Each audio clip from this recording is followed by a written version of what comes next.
Welcome back to live continuing coverage of the South Carolina AgriBiz and Farm Expo.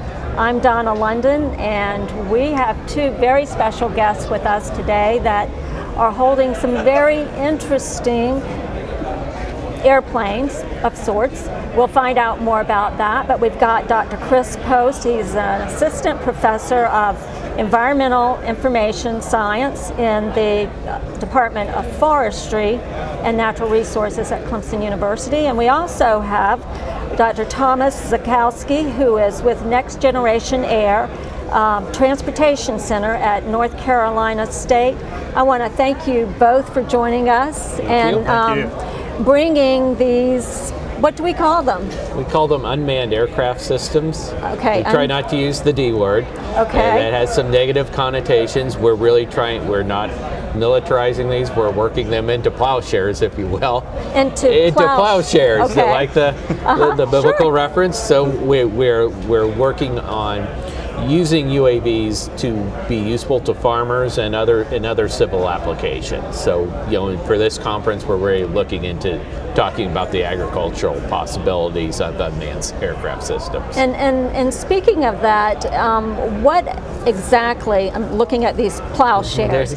Is it a GPS type system, or how do the mechanics work? Okay, so these aircraft do use GPS for positioning. They also have a pitot tube and static system for the height.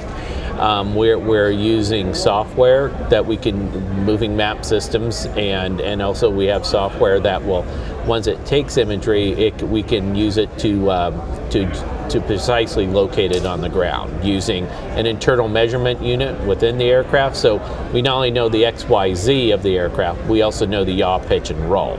So we know the orientation, if you will. And we can take that, and based on the camera system that's on there, then we can create image mosaics, and then from there we can create products that farmers can use to assess the conditions of their crops. Amazing. It's amazing. And all of that, and that, I was going to say that cute little airplane. Well, it's not only the cute little airplane, but we like to show the airplane, but it's also, a system is also the communication system that goes between the ground station and the aircraft. And so you have a computer on the ground. Like, these are controlled by, like, this one's a laptop, this one's a touch screen tablet, that one's a laptop. System. And so, a very small computer system that's on the ground, and then, from the on the ground is where we're doing a lot of the image processing. So we're either landing the aircraft or we're getting the data real time from the aircraft. So it's a combination of things, but there's a number of things in it, but it's a relatively small package for these types of aircraft. You don't have to have a trailer, you don't have to have a full-blown truck. You can pull up and carry a few cases, pull them out, and a lot of the cases are really just to protect the things. So amazing, just amazing. And Dr. Post, the one that you have, you say that one's run through a laptop. It's run through a laptop. This is on loan from a company called SenseFly. It's a Swiss company. And both of these, actually, the wings come off and they pop in a little suitcase, so they're extremely portable. But we've been just having a great time talking with a whole range of agricultural professionals and farmers about the possibilities that these UAVs are going to provide and do provide, because now they work, right? They'll fly themselves, they'll make those image mosaics, so you end up with these very high resolution images that you can make decisions about your farm with. So. Well, and it's amazing that I just recently saw, and I don't even know if I should bring this up, but I've seen a number of articles and things about UPS maybe delivering our mail, and Amazon and packages. So and that kind of thing. This in reality, isn't it? Yes. But this is not just dropping off a package, it's coming up with a whole information system. And a lot of the economic input from these kind of developments is really going to come in the agricultural fields, because and really they shouldn't be flown around people. right?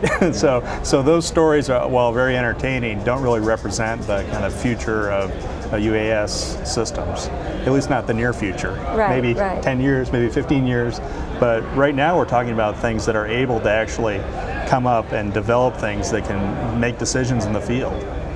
And does, I mean, talking about them being around people, is that the reason for the soft material that you have there? Well, in general, both of these, this one is a little harder, this one's a little softer, but in general they're lightweight.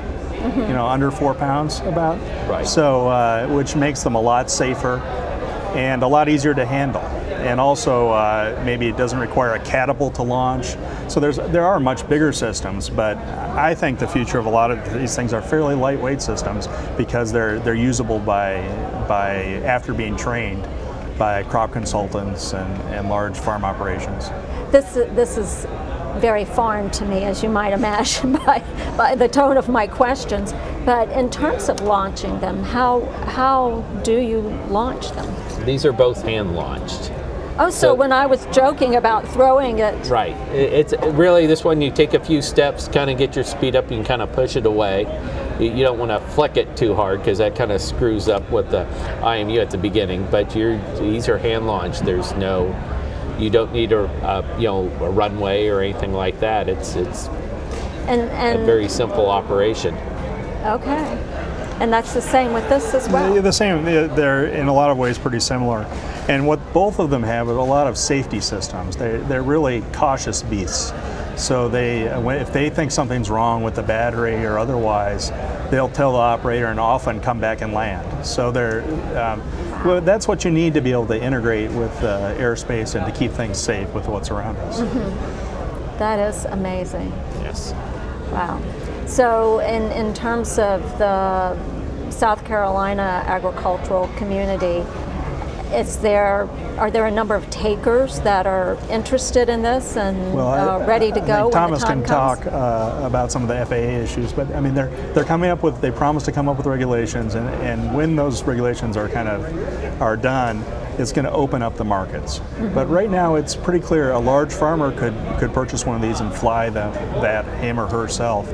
But it's a little less clear, or not clear at all, if it's a consultant or someone else like that. No, but we've had a lot of interest at our booths, and both of us, and have had a lot of people who are very interested in adopting this technology as the roles progress and the technology progresses. There's a lot of forward-looking people in agriculture, so the people that are working with the precision farming know this is next.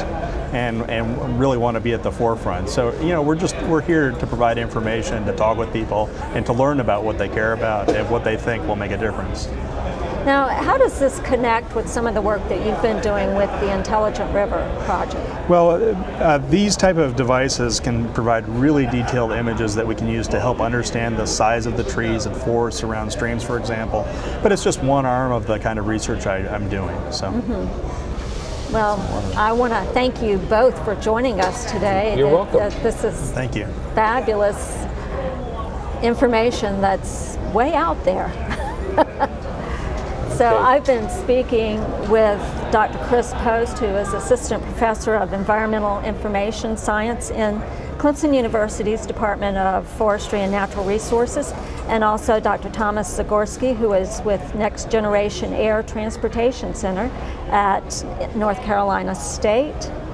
And I hope that you will continue to join us for a live continuing coverage of the South Carolina AgriBiz and Farm Expo. Stay tuned, we're going to have some other interviews coming up, and I think you'll appreciate it. We'll be right back.